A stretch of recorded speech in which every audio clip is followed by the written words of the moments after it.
A very good morning to all my dear students. So students, today we will deal with poem 4, A Thing of Beauty. Fine, this is from your Flamingo book and last second poem. After this, Aunt Jennifer Tigers is left. So now see A Thing of Beauty written by John Keats. So being a student of literature from so many years, you might have heard this name John Keats. He was a beautiful poet and used to write on nature. Fine, so we can say that John Keats was a nature poet also. So let's read something about him first.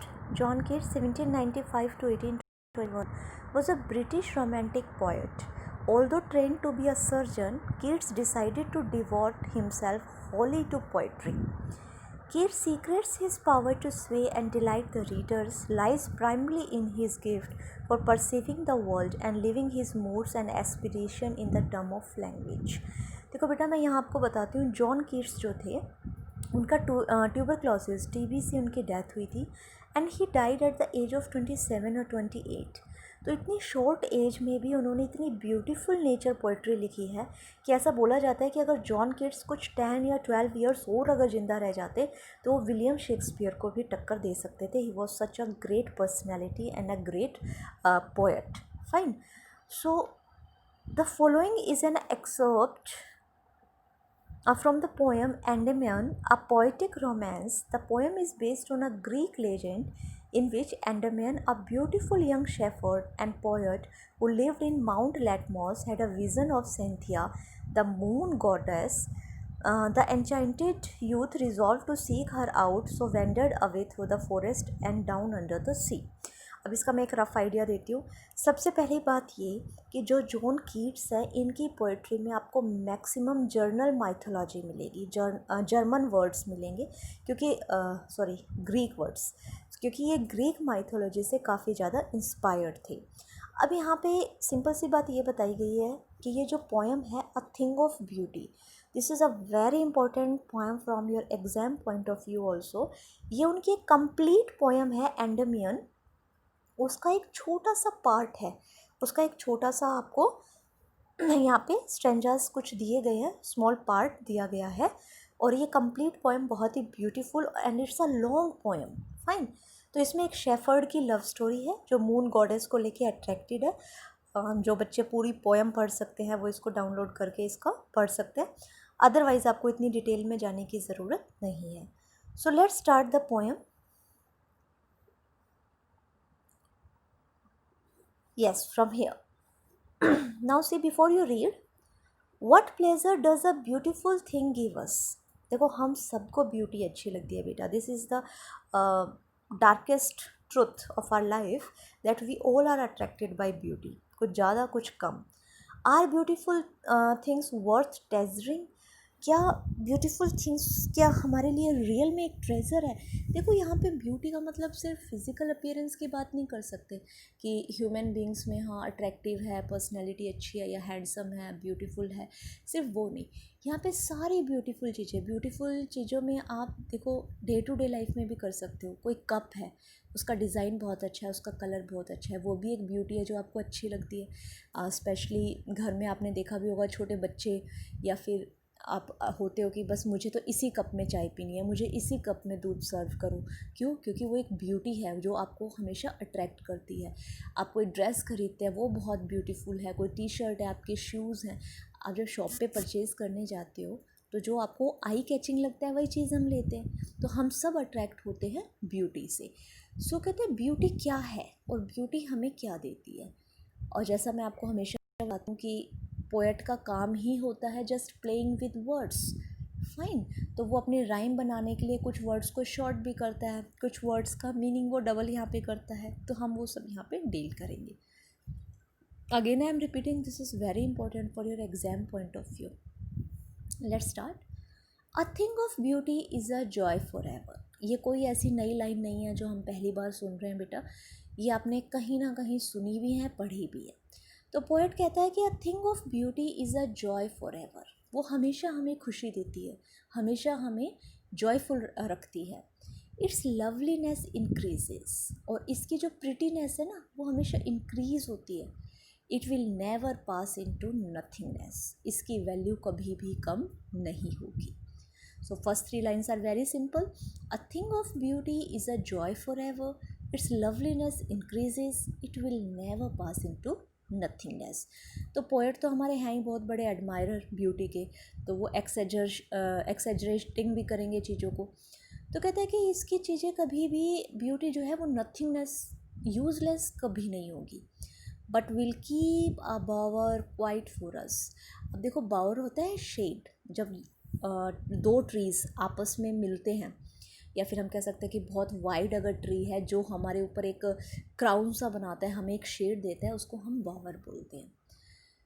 तो लेकिन ये क्या करता है हमारे लिए? But will keep a bower quiet for us and a sleep full of sweet dreams and health and quiet breathing. और nature हमें क्या करेगा? ब्यूटी हमें क्या देगी?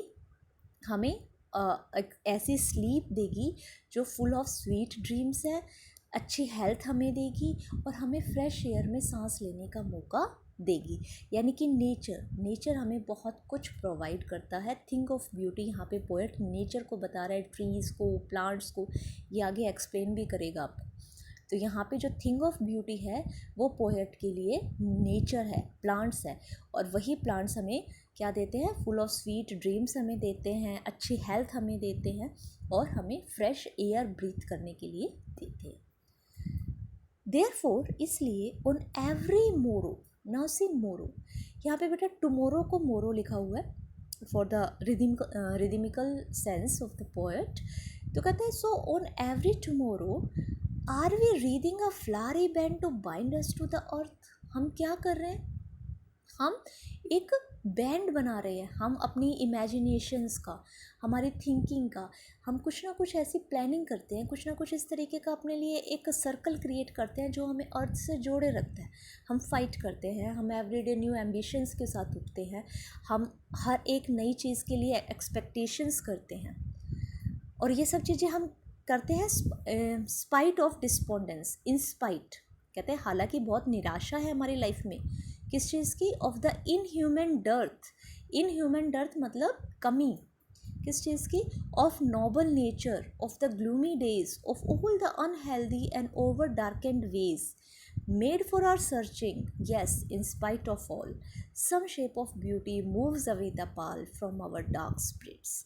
कहता है, अब हम लास्ट से पढ़ते हैं, कि जितने भी हमारे unhealthy over darkened ways हैं, जितना हमारे ग्लूमी डेज हैं, जितना अच्छे लोगों की कमी है, डर्थ इज कमियाँ, फाइन. तो कहते हैं इन सब के बावजूद भी some shape of beauty moves away the pall from our dark spirit. Pall होता है पर्दा.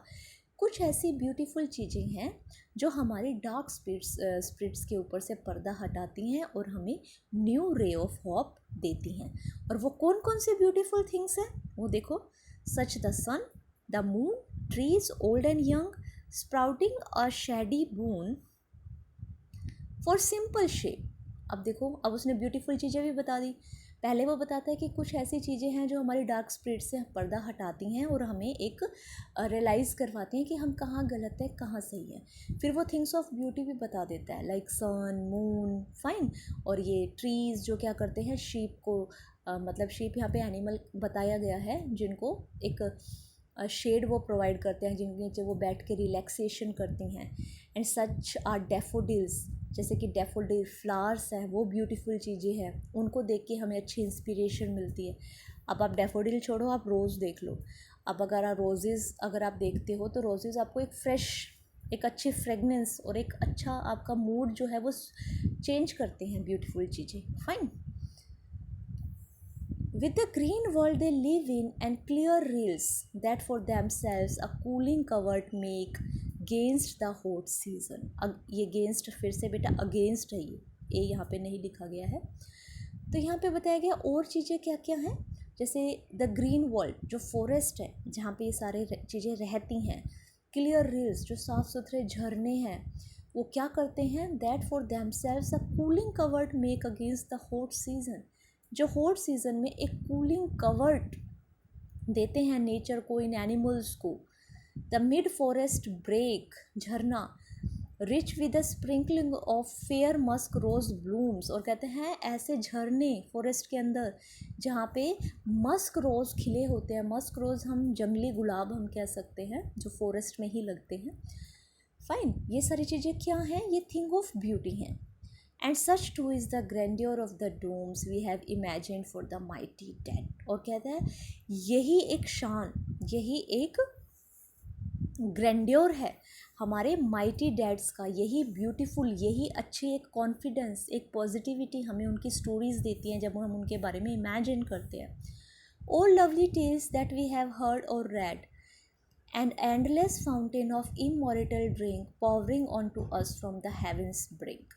अब पोएट कहता है कि एक एंडलेस फाउंटेन, एक ऐसा फाउंटेन हमेशा किसका, इमॉर्टल ड्रिंक का, हमेशा हेवन से हमारे ऊपर ब्लेसिंग्स के रूप में बरसता रहता है, जो गॉड हमें देता है, जो हमें डायरेक्टली नज़र नहीं आता बट हम उसको फील करते हैं। तो इन्हीं चीज़ों में बताया गया है a thing of beauty is a joy for ever.